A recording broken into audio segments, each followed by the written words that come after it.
India में freedom of speech है? Do you feel so? Absolute 100%? देखिए, absolute freedom of speech does not exist. It's only an abstract norm. In no society is there an abstract absolute freedom of speech. Even in America? Even in America, for that matter. And there are cycles. There are cycles politically, sociologically. And through those cycles, freedom of speech emerges or doesn't emerge. But, my own belief really is that with freedom comes a degree of responsibility. Okay. Now, does freedom of speech means that, we can spew venom, hatred against others? No. Freedom of speech doesn't mean that, of course, I have the right to criticize. I may criticize the policies of the government. I may be a political, means anybody who exercises their freedom of speech may be either on the side of the ruling government. It may be against. But you have to exercise freedoms in a responsible manner. And it's kitna vague hai. Responsible manner is so vague because what is responsible according to you might not be responsible according to me or someone else. I completely agree. Kitna subjective hai. Then how do we? Of course it is subjective. Yes, of course it is subjective. And therefore it is, I think, also responsibility is a part of something which is innate to citizenship. We have to decide what is responsible in our time, in the place where we are, in our own locality, in the neighborhood, based on the audiences to which we speak. What you speak, say, in a classroom, in the law, may not be necessarily responsible when you're talking to a very, a very sensitive audience. True. So responsibility, of course, you're right, is a matter of subjectivity. But there are certain clear-cut lines which we should not cross. Like? For instance, in India, we must accept the fact that we are a plural nation. What do you mean? A nation of diverse religions, a nation of diverse cultures, diverse regions. And the strength of India lies in our diversity. And therefore, we are not a monolithic civilization. We are an old civilization. But we are a civilization which has been enriched by people from different parts. And therefore, when we exercise our right to speak about others, you must be conscious that everyone has a rightful place in this nation. Fair. Yeah. So now the law doesn't intervene in everything. For instance, the law may make a criminal offense if you, create enmity between religious groups, or if you say something which is bordering on or which is obscene. So the law has some clear-cut categories, but all this I accept is now under very severe and serious strain, particularly in the age of social media. Yeah. Because there's no concept of censorship. And you shouldn't have censorship. I mean, that's the vitality of democracy. But particularly in the age of social media, where every citizen can be, in that sense, a journalist, some of the traditional barriers or the restraints on speech have really, in that sense, come down. But that's the new normal. That's the new age. But has it come down? Do you feel a lot of people believe that you are actually losing freedom of speech? You are no more free. You can't actually go out and speak about anything and everything in today's world, because if you do, there'll be consequences, especially concerning the people who are way more powerful than you, or the forces which are way more powerful than you. For example, can you criticize the top government? Probably not. At a very open scale, at large scale, living here, people are scared.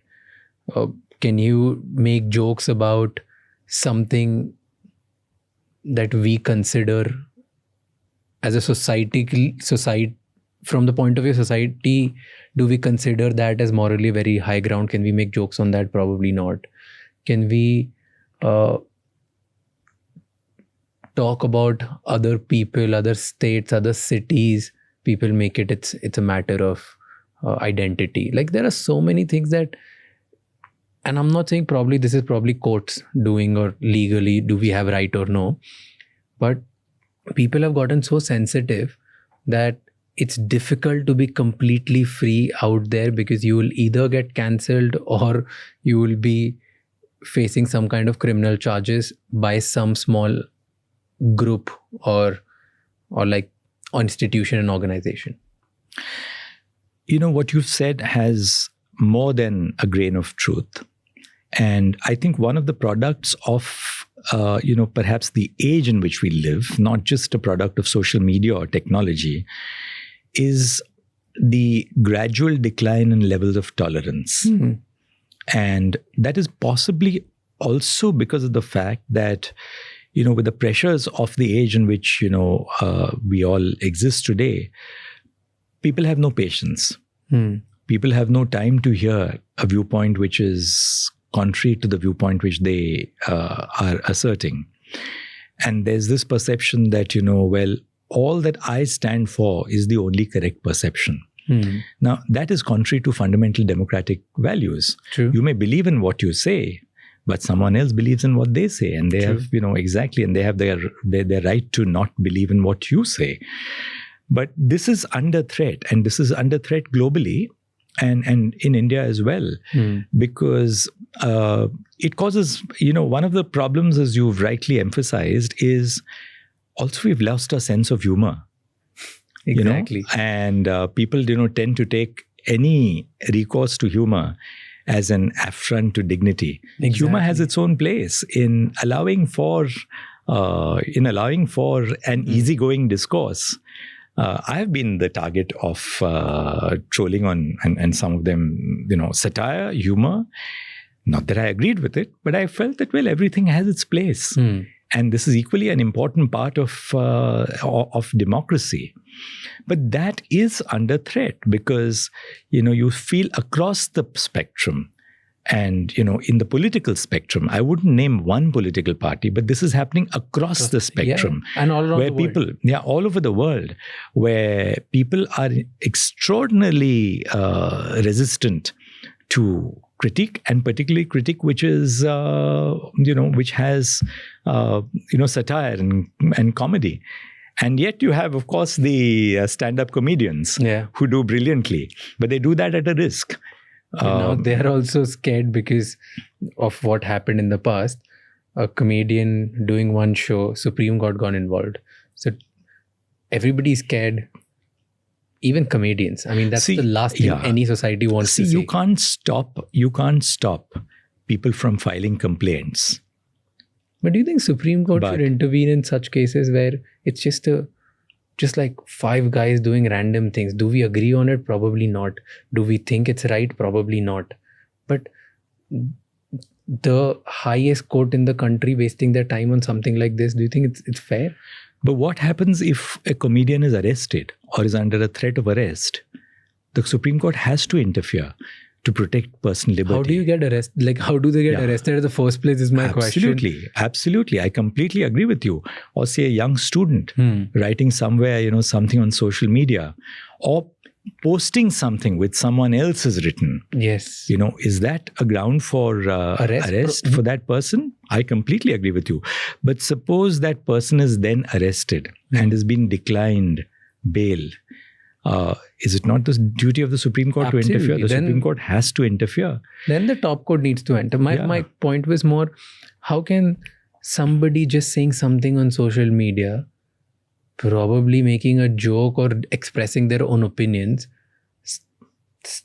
are in the jail? Like, they end up getting arrested, they end up getting hatred of the entire nation in some form or sort. To me, that's like... And I also feel that, look, there are so many positives which can be done to the nation today. There are so many areas which are crying for attention in terms of development, in terms of reduction of poverty, in terms of education, in terms of providing employable skills to the younger generation. That there are so many important issues which concern the nation that we shouldn't be bothering about someone writing something on social media, even if it is, say misplaced satire. If that moves into the area of hatred towards a particular group, be it religious or regional or social, then of course it's a matter of serious concern. Then of course it's Before a matter it becomes a movement and a collective sentiment, it should be stopped. Absolutely. So there are lines, clearly lines which have to be drawn. A young student saying something, which is inappropriate, leave them alone. I mean, public memory is very short. It ceases to matter in the next day.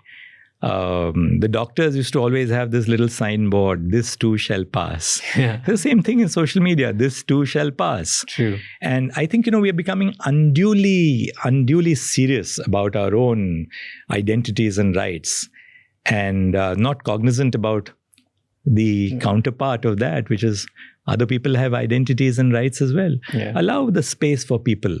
I once said in court that, dissent is a safety valve of democracy. And that's important to maintain the social equilibrium, to allow people a genuine voice to give expression to what they feel, and ignore them, because you'll find over a period of time that in the din of the social media, it will cease to have relevance. Let's get on with the real issues which, let's get on with the real issues which confront the nation. Thank you so much for watching this video till the end. If you'd like to watch more informational and educational clips, please subscribe to Raj Shamani Clips channel and share this video with someone who you think would like to learn more.